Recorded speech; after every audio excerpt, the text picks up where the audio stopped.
Outdoors with Tom Gruenwald is brought to you in part by HT Premium Ice Tackle and by Polar Fire, advanced cold weather clothing systems, and these other fine sponsors. Mobridge, your all-season fishing destination. Hi everyone, and welcome to Tom Gruenwald Outdoors. I'm Tom Gruenwald, and we are on our way right now for a major ice fishing trip back in Wisconsin. It's been a pretty mild year. It's actually mid-January right now, and we have very little ice. 3 to 5 inches on a lot of the smaller, shallower, more protected lakes. Bigger, deeper lakes are still pretty much wide open except for the smaller boat channels, bays, and things like that. While we're out looking for some perch, we're on our way right now. We're heading out to Webster, South Dakota, to the Glacial Hills region there. It's a beautiful, beautiful area, very fertile water, lots of perch, and I'm really excited. This couldn't be a better opportunity to really go out and catch numbers of perch. There's lots of 5, 6, 7, 8-inch perch, perfect eating size perch in these waters, and there's opportunities for 10, 11, and 12-inch or even bigger perch. The potential's there. Nice to meet you, Tom Gruenwald. All right, pleased to meet you. Thanks for all your help and hospitality here. Coming to Webster, Sportsman's Cove's right here on Highway 12, easy to stop by and get information. You know, there's so many different opportunities here to fish. Could you tell me just a little bit about some of these lakes? You grew up here, correct? You know, this is kind of a phenomenon here. It started in the 90s, way above normal precip for many years, and we formed a lot of new lakes. You know, a lot of these are older sloughs that were cattails. Certainly nothing fishable. And here in the 90s, we created a flood situation, and it's a closed basin, so it basically has to evaporate, doesn't creek out. So now we have fisheries that didn't exist in the 80s or early 90s that are now in that 10 to 20 to 30 foot range, and a lot of them look like they're going to be here our whole lifetime now. So a guy could come out here one year, come back a year or two later, and literally fish a brand new lake that has basically been untouched. Yeah, we have new lakes here that have never been fished before. You know, each year we get something new, and it seems hard to believe. People act like you know it's going to be gone, but a lot of this is going to be here quite a while. As long as we keep our normal patterns of moisture here, we're going to see a lot of this depth remain for quite a while, and maybe for our whole lifetime. All right. Well, Doug, I really appreciate your time. Looking forward to fishing out here in South Dakota. Well, we finally made it. We're out here on a South Dakota slough. Beautiful morning. If you look here behind me, I could give you a little idea what this really looks like. Right back here, you can see this farm. And essentially what's happened is this high water condition has brought the water up and has flooded this entire farm. The buildings themselves were on a little bit of a higher ridge. So the farm buildings, the house, even a pickup truck, abandoned, left out there, stranded, basically in the middle of this lake. Another feature common out here in the Dakotas, here it looks like a boat launch. You're up in Minnesota, Wisconsin, New York, what have you, you just think this is your lake access point.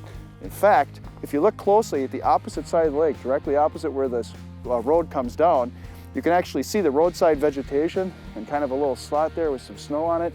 That is actually where the road continued. I'm standing effectively in the middle of a road that would have went right past this farm 5, 10 years ago. Now, the road's been flooded, the farm's been flooded and abandoned, and here we are. You know, I look at the road at the bottom here, it's probably under 10 or 15 feet of water right now. A place I would have drove 10 years ago is now fish structures. Here we are, you can see the slough out here along behind me. Looks like a pond or a small lake. This just kind of continues and winds around in amongst these hills, and who knows, if I come back 5 years from now, where I'm standing right now, it's possible this could be a shallow water area. That's just how high this water may come up. So effectively, we're gonna be out fishing perch today on a flat that was somebody's pasture or cropland just a decade ago. So we're gonna try to get out there and get started. The Dakota winds are supposed to really pick up and start blowing today. That's normal. So I'm gonna try to get out there, catch a few fish before the winds come up if possible. See how it goes. Come back, join us as we try to catch some South Dakota perch right after this.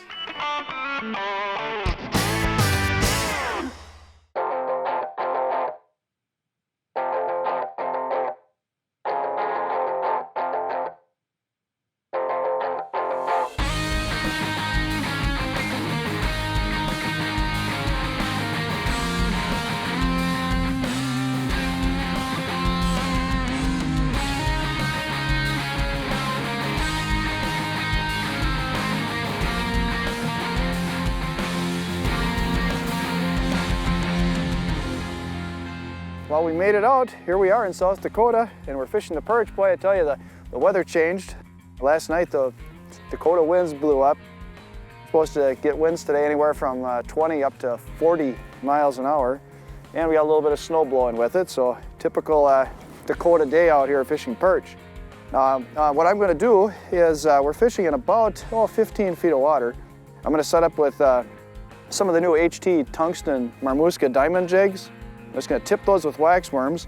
And this is a little different system. Some of these perch out here can get up to 13, 14, 15, or even 16 inches long. So I went to a little bigger system. A lot of times, fishing panfish, I'm using the micro rods. I went with a 28-inch long rod. It gives me a little bit more leverage with the bigger fish. A little bigger guides, which in this cold weather, of course, help to prevent ice up. And I'm going with a 2-pound test line here instead of a lot of times when I'm doing the bluegill thing with the micro systems, I might be using a 1-pound or a half-pound test line. Here I'm using a 2-pound. Sticking with that HT AccuCast reel. Of course, that keeps that alignment here, line coming off the spool up to my guides. Nice smooth performance. If I do catch a bigger fish, make sure I got the nice drag set so that if I do get into one of those bigger perch, I don't have to worry about having any issues with line breakage. Cork handle for extra sensitivity. Again, I'm marking a few fish down here. Haven't seen any real big ones yet. Obviously, if a bigger fish comes in, you'll see a nice big red mark. These fish are smaller, and I can tell by the size of this, it's a little guy. But that's what you got to do. You got to start out on these lakes, so these fish are kind of roaming on the flats out here.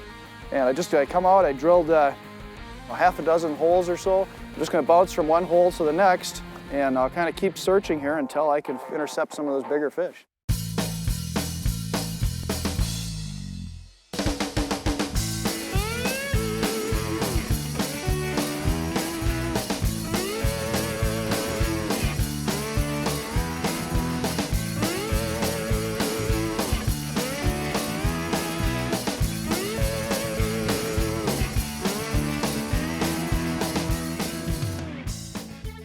Once in a while, I'll see a mark come through that's a darker green and a little bit wider mark, which would be indicative of a little bigger fish. But none of those nice big red marks, like when you get those 12, 13, 14, 15-inch perch coming in, you'll see a real distinct wide mark. They're just going to show up a lot better on the sonar. Well, I think what I'm going to do right now, again, I picked up half a dozen fish in here, but they've all been small, and most of them are right down near the bottom. I'm just going to keep moving. I've got this set of holes. I'm going to go a little bit deeper, just kind of see if I can move out and maybe find some more fish out there, and hopefully some that are a little bit bigger. Give it a shot and see what happens.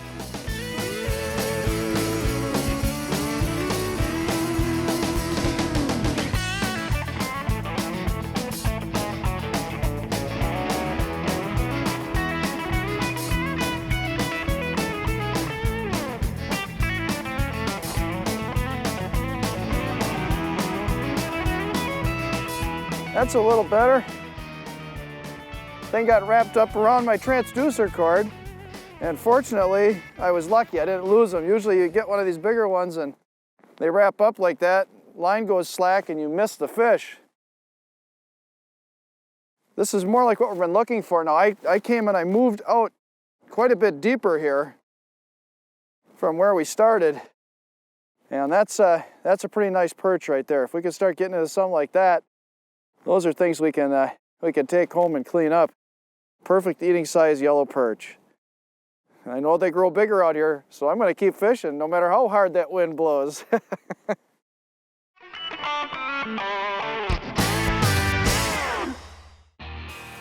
right, well, what I'm going to try now, we've moved a little bit here. I've tried some deeper holes and some shallower holes, and this whole area here has got a really large school of perch. Most of them tend to be pretty small.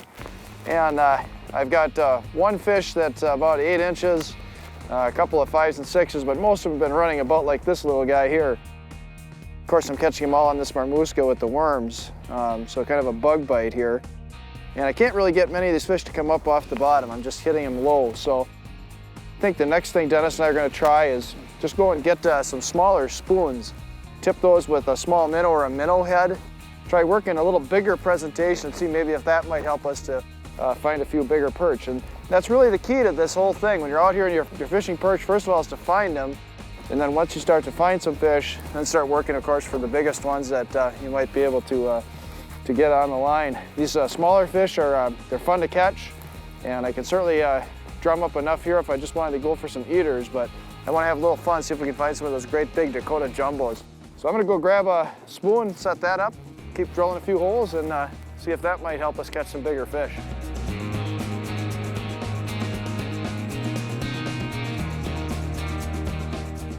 What I'm doing here is something a little bit unique. We're trying to attract some bigger fish. So I'm going to a very small minnow. I'm going to hook him through the head, but I'm going to hook it directly through the eyes on this hook. And I'm going to pinch it off very shortly. And that does a couple things. One, with the shortness of the bait, they will come up near the hook, you know, when they're biting lightly and actually get stuck. But as you can see, it lets that minnow head flop around a lot, and that adds a lot of attraction. Just a tiny little jiggle will get that thing flopping around. And the system I'm using is actually on a dropper chain, on a small spoon for a delivery device. I don't think the spoon is so much the attraction as is what's hanging below it. And a lot of times when these fish get finicky, they may not want to come up and grab this whole spoon because it's a pretty good sized mouthful. But that dropper chain with that minnow head flopping around can really be the trick at times. You know, we're going to lower her down, try to get through some of the smaller ones, and suck up a big one or two here. Trying to get some of these bigger fish to come up a little bit for it. Oh, here's one. Here's a red mark. Oh, there we go. And it took a little bit of drag on that one, so it's a little bigger than some of the small ones we're getting. Yeah, there we go.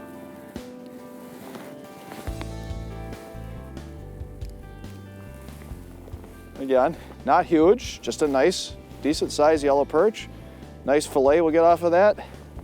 Beautiful fish. Just got to keep working through them. They're certainly down there. You know, if a guy comes out here to South Dakota and you can get on one of these lakes, move around a little bit, keep trying different things. Yeah, and I'm kind of hooked on using the worms here. I think the bug bite has been pretty good, and I know I've talked with Dennis, some other people back at the bait shop, and they recommended maybe trying some minnows, possibly minnow heads on some little spoons or something like that. I'll tell you, I've been hitting a lot of fish with this, and I haven't seen any real pattern to using the minnows over the waxworms. I think these are a little bit easier to work with, especially when it's this cold. I don't have to get my hands so wet. I'm seeing fish down there, and these bigger perch are coming up and hitting on these on the waxworms. I just got to work them. Here I got a couple more fish down there again. Another thing that I'm finding really interesting is that I'm seeing a lot of clutter, or what looks like you'd think are, there's another one, suspended fish almost, yellow lines 10, 15 feet up from the bottom. But I think what I'm marking possibly is a thick school right now of plankton, or possibly even the freshwater shrimp that are so common out here in the Dakotas. And that is probably what's drawing this big school of fish to this area, is they're feeding on that plankton or those freshwater shrimp. And it's interesting, I was talking to a friend of mine that's from North Dakota, and he fishes perch quite frequently up there, and he was talking to me about those freshwater shrimp. He said, you know, Tom, he said, sometimes those schools of freshwater shrimp get so thick out there, not only do you mark them on the sonar, he said, sometimes you drop the auger down and drill a hole, and when you bring up the ice chips, you'll see freshwater shrimp kicking and jumping around, he says, in the ice chips from the holes that you catch. Another one. And he said, right as you cut those holes, you'll see those freshwater shrimp kicking around. That's always a great sign that you're in a good perch spot, because they just love to feed on those. And it's a great high protein forage base too. It really helps grow these fish fast. And I'd love to sit down and talk to some of the biologists out here a little bit about some of these sloughs, because what I'm understanding is that in many cases, the growth rates of these fish are phenomenal. You know, they can be growing, swing and a miss. You can be out there, and some of these places are telling me are growing perch at a rate of 3, 4, even 5 inches a year. And that's pretty substantial. So you take a a slough like this, it's a relatively new body of water, and we're catching these fish here that are maybe only a year or two old. And you get some of these plankton and larvae and stuff at the bottom, which I'm sure are plentiful in this muck bottom. And freshwater shrimp, that kind of forage base and supporting those kind of growth rates, I mean, it's conceivable a person could come out here and another swing and a miss. Stop talking and start fishing. But it's conceivable a guy could come out here and be catching 10, 12, 14-inch perch out of these same waters just a winter or two from now. And there's so many of these developing, and so many of them haven't even been fished before. There's just a lot of water to explore out here. So if you're really a hardcore ice fisherman and you really enjoy the opportunity going out and searching and looking for new waters, you really don't have to go and travel very far. You come right out here into this area, South Dakota, and boy, there's just an awful lot of places to experiment, a lot of places to explore, try new things. And I'll tell you what, you can catch some really nice fish, and in many cases you can come out here and you won't have a lot of other anglers on the ice. It's real easy to move, try different things. These fish now are starting to tap and bite a little bit lighter, and that's why I'm missing them. So again, it's probably time to think about picking up and moving to a different hole. But it's hard to leave when I'm seeing all these red marks down there right now.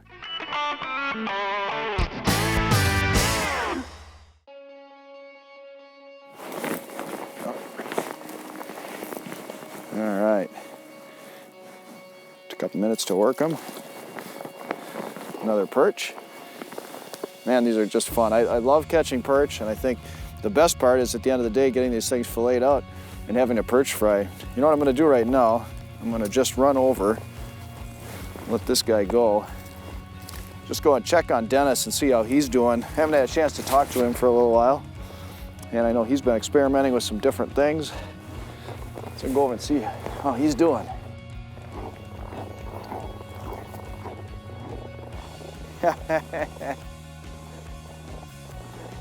Well, what's it been like for you? Yeah, some of these smaller fish yet, but we can sort through these and get to some of the bigger models. You know, that guy's probably 7 inches long, but there's a lot of 10, 11, up to 12, 13-inch fish in here with even a shot at a 15, 16 occasionally. Just got to keep our bait in the water and see if we can't make one of those happen. Keep working them. The weather's making things a little tough. I have seen some bigger fish and marked them, and I haven't had a lot of luck getting all of them to hit, but I'm doing okay. Definitely got a lot of nice eater size. Now, you've been kind of switching things up. I've been using that Marmuska tungsten with the wax worms and it being pretty consistent. And it's interesting that you went to the spring bobber because I was considering the same thing. They're biting so light that you can really register the hits better using that spring, can't you? Exactly, and in the conditions we're facing here, it looks beautiful out to just look at the scenery, but we just came through some very unseasonably warm weather for literally months at a time here into a massive cold front, and now we've got one of the typical bluebird high pressure days. So these fish are very funny. We started out, they were somewhat aggressive, and now they're just getting tough. So that's why I went down to this spring bobber system with the tungsten jig, which I can fish a smaller jig and still get down and have good feel. We're fishing outside, obviously. You know, gosh, it's 0 degrees, and I can drop that thing down. I'm not having any problem with my line kinking. Obviously, it's hanging straight, so I can detect a bite. Toss that in with the advantages of the spring bobber, and we'll try to even the odds on these finicky guys. Now, these spring bobbers, you know, it's interesting. There's a lot of different ways to rig these, Dennis. I mean, you can see people putting them on the tip of the rod. You know, they put the clips down over the top. Sometimes I've done it along the side of the rod and let the spring come up to it, and then I can use the full, you know, rod tip and rod blank itself to get a good hook set.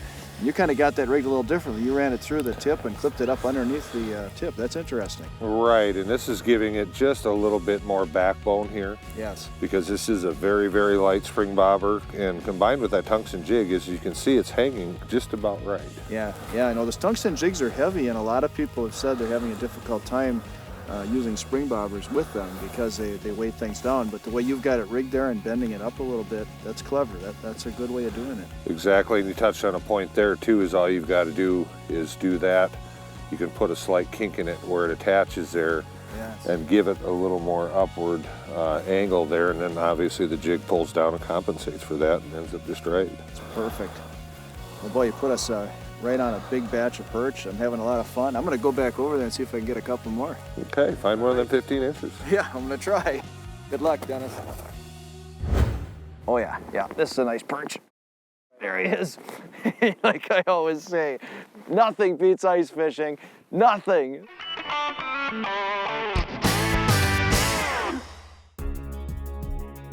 Take a little drag, yep. This is a nicer fish again. Yep, got another one to come up on it. There we go. Hey, that's what it's all about right here. These are beautiful, beautiful sized fish. You know, if you can come on, if you like ice fishing for perch, you really want to be thinking about coming out here to South Dakota. These sloughs here in this Glacial Hills region are really, really productive. We caught numbers of 5, 6, 7, 8-inch fish. Got some nice 9s, a couple of 10s mixed in there, and that's during some tough cold front conditions. This has not been easy out here in terms of the weather, but we're still doing very well. If you're interested in perch, think about Webster, South Dakota. Be sure to join me again next time on Tom Gruenwald Outdoors.